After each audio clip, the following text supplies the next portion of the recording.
Bom dia, boa tarde, boa noite, or whatever the case may be. My name is Marcus, and I am the host of the Black Brazil Today YouTube channel, as well as the blackbraziltoday.com blog, where I analyze Brazil from the perspective of race. So today is part two of the series that I have on the persecution of the Afro-Brazilian religion of Candomblé. Why is this religion so persecuted? Why do people feel the need to vandalize and destroy, the property of people who follow the Candomblé? I wondered that for years. And it's like, I know a lot of people, and I've seen this, you see it in Brazil as well. I mean, you hear it all the time in the United States. People constantly ask, why is everything always about race? And it's like, I'm not a person who wants to make everything about race. But when you look at something and you look for all of the clues, like, why does this keep happening? And I said the problem in studying something like racism is that people can never really know why something or why somebody reacts in a certain way. They feel threatened about something. What is it at the root of why people react the way that they do against people of another group? And this, specifically right now, obviously, I'm talking about people of African ancestry. And for years, I was just like, what is the obsession? What is the fear of the religion of Candomblé? You know,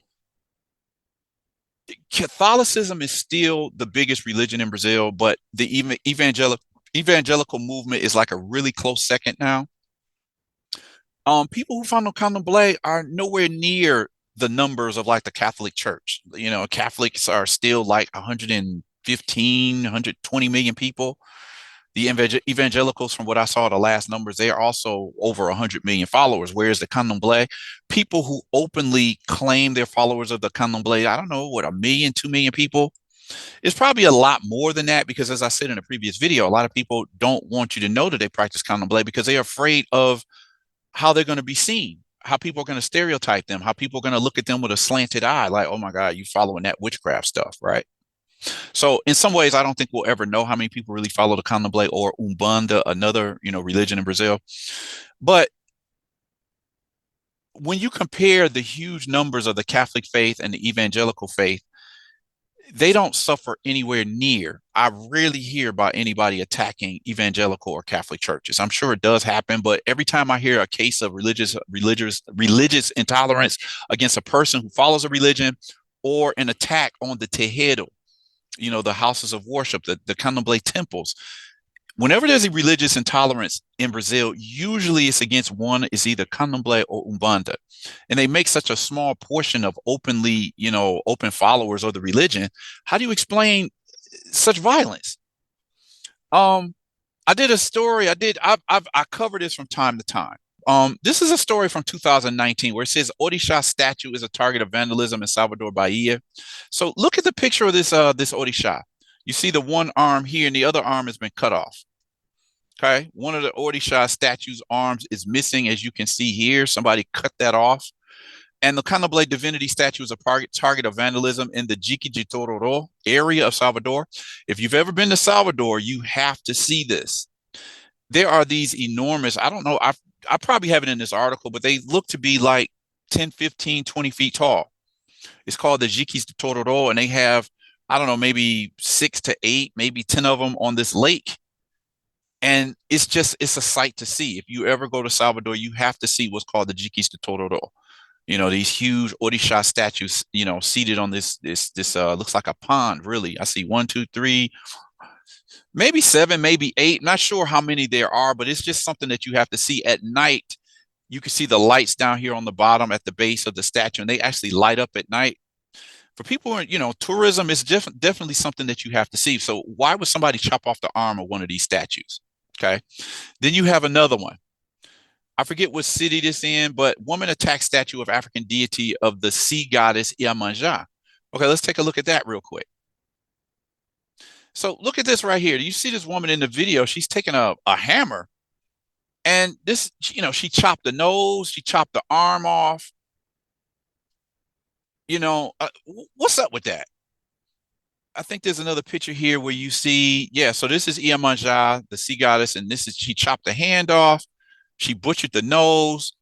Like, why do people have, I can't figure it out. I mean, I'm saying people are calling it now, they're calling it religious racism, and perhaps that's what we should call it. But the question is, why do people feel a fear of Candomblé? That's the question that I have. So that's what part of this article is talking about right here. It's no longer people calling it just religious intolerance. It's actually religious racism. And there's a good reason to say that. Let's get into this story. This is part two of a video that I started the other day. So let me see. Candomblé was once identified as the reign of witchcraft, quackery, and the exercise of false medicine, obscenity, and delinquency. However, in 1946, freedom of religious worship was decreed in Brazil. Still, Candomblé practitioners had to request authorization from the police and pay a fee to be able to carry out the worship. Currently, even with the freedom of worship guaranteed by law, persecution against religion remains in other forms. Just a bunch of kids. I think they're probably sitting in on a Candomblé ritual. According to the Secretariat for the Promotion of Racial Equality of the government of Bahia, again, a northeastern state, all complaints of religious intolerance registered by the agency were aggressions against Afro-Brazilian religions. In 2015, in Brasilia alone, Brasilia, the nation's capital, is called the Federal District, the Distrito Federal, 13 Candomblé terreiros were burned.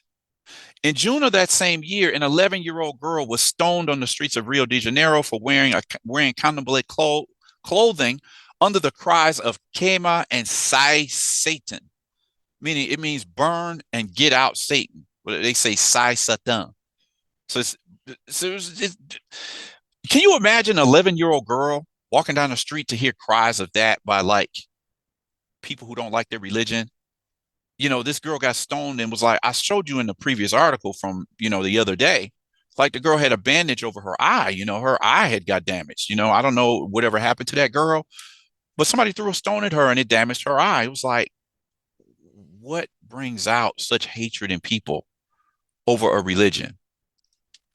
I don't know, religious fanaticism, the dope dealers for Jesus. There's people who are drug traffickers and they follow evangelical churches and they are violent against Afro-Brazilian religions. Like, okay, let's keep going.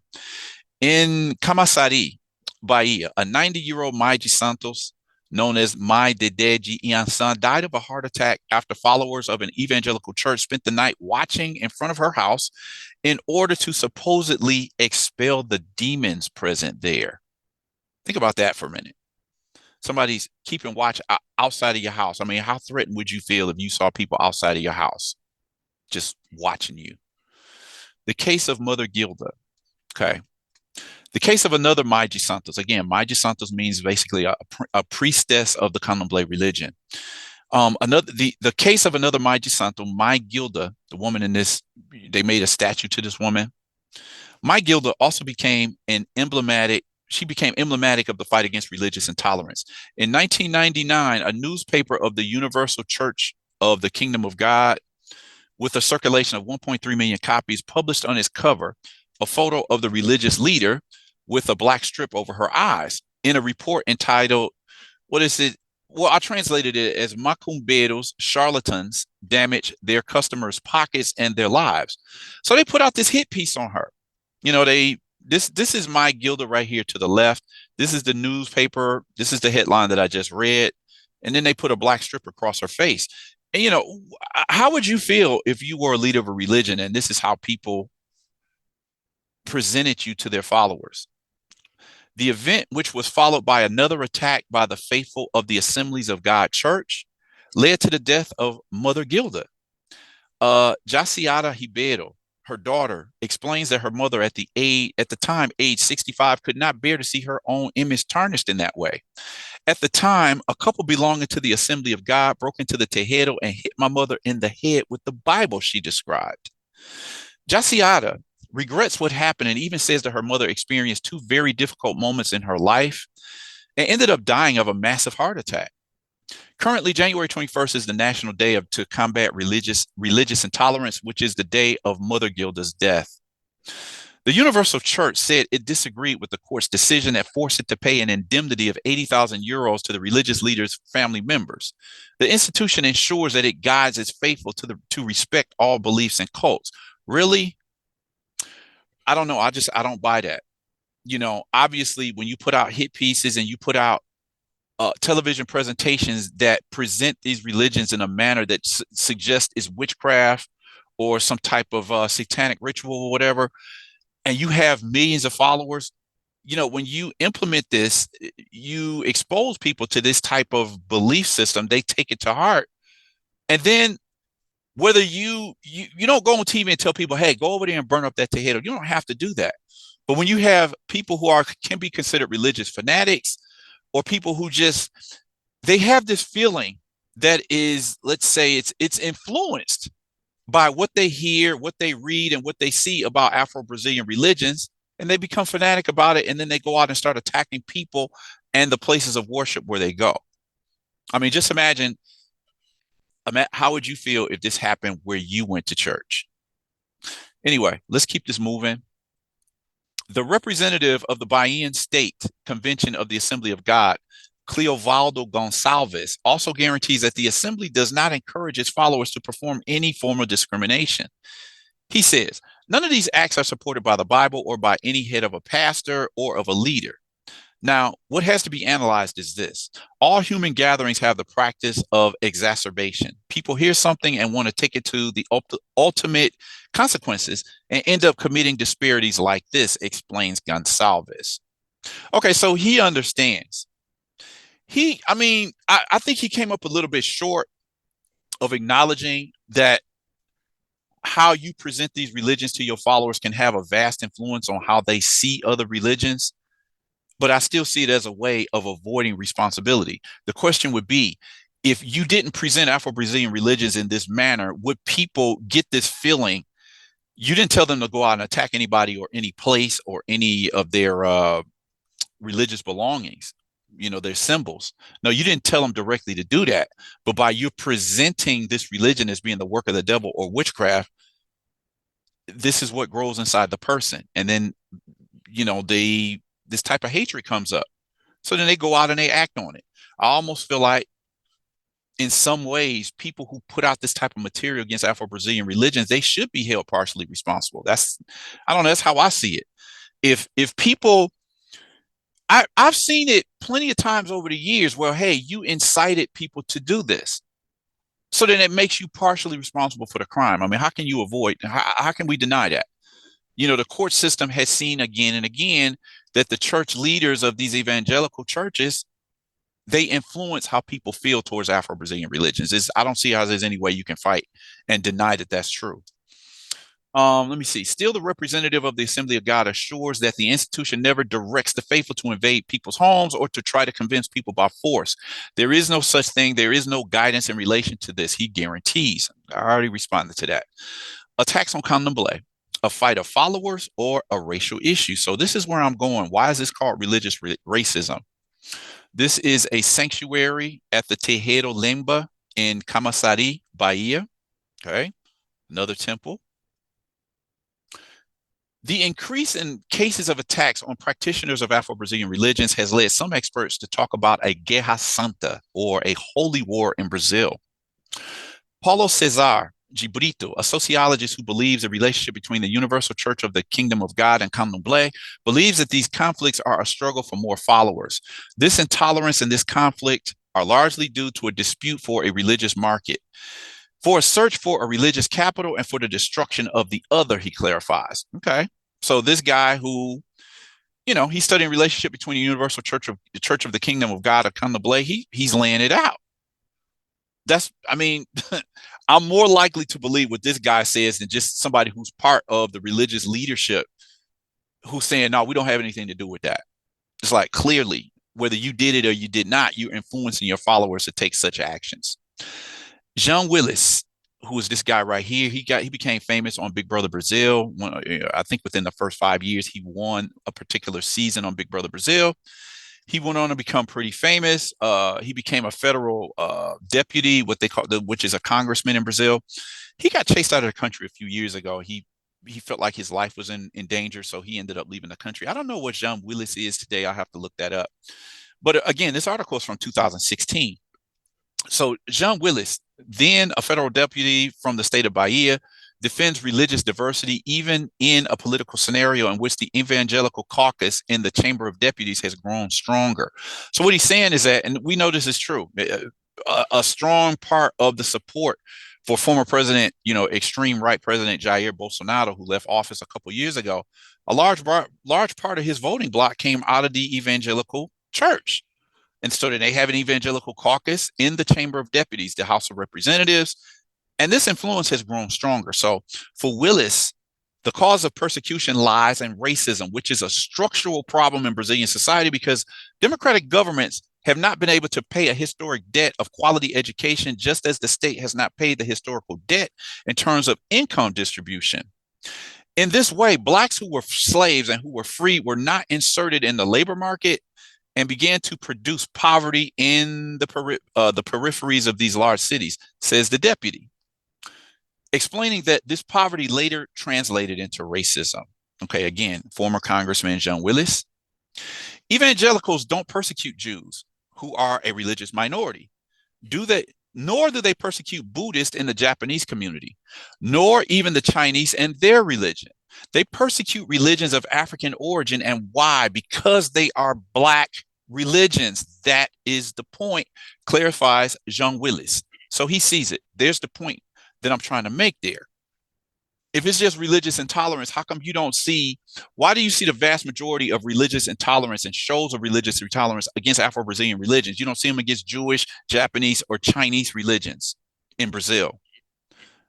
Religious racism, that's exactly what we're dealing with here. You put that alongside everything else that's anti-Black in the country, anti-Black, kinky curly hair, the features of Black people, the culture of Black people.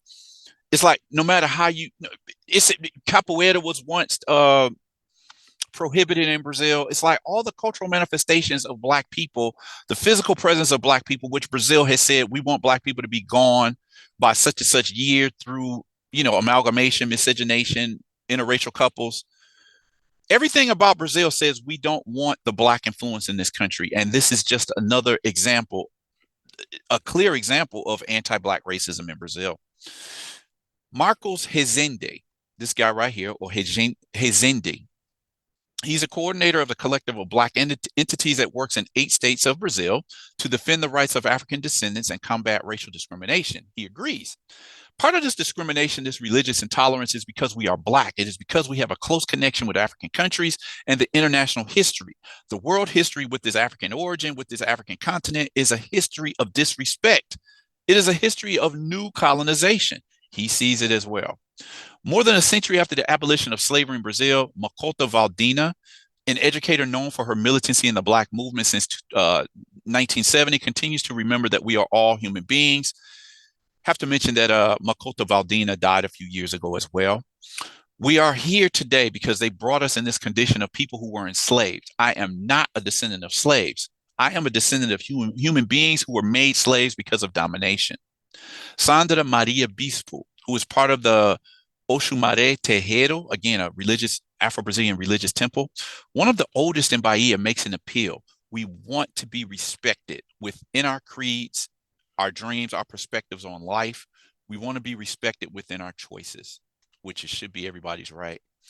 The various statues on the altar. At the Oxumaré Terreiro, the altar displays statues brought from Africa. This is the picture right here, which symbolize figures similar to the orishas of Brazilian Candomblé. In the 19th century, as the religion was forbidden and persecuted by the police, Christian icons were displayed in the location during the day, while Candomblé objects were hidden. At night, the practitioners of the religion removed their symbols in order to hold services. So again, we've heard, from the beginning, I've long heard stories of people who practice Afro-Brazilian religions, and they synchronized it with Catholic symbols in order to hide the practices, their religious worship, because they were afraid of persecution. So, to throw off the authority, sometimes they would hide their symbols, they would hide their statues, and then pretend that they were worshiping, in Christian services or Catholic services. So, what kind of freedom do you have when you feel like you have to practice what you believe in hiding?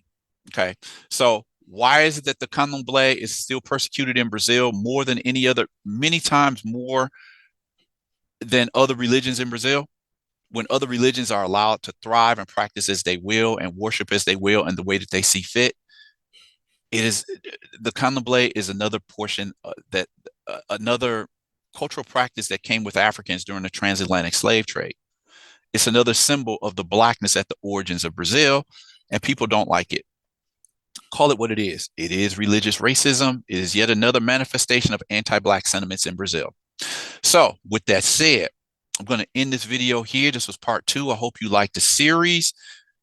Like I said, there's so much that could be said about candomblé and the religious persecution of the people who practice it. But for now, drop a comment in the comment section. I want to know what you thought about this. If you saw part 1 and you're looking at part 2 now, like this video, share this video. Let's get a discussion started. Consider subscribing to the channel. If you've seen more than a few videos on this channel, click on the notification bell so that you'll know when I post a new video. And with that said, I'm going to end this video here and request that you all come back and check out the next video that I post.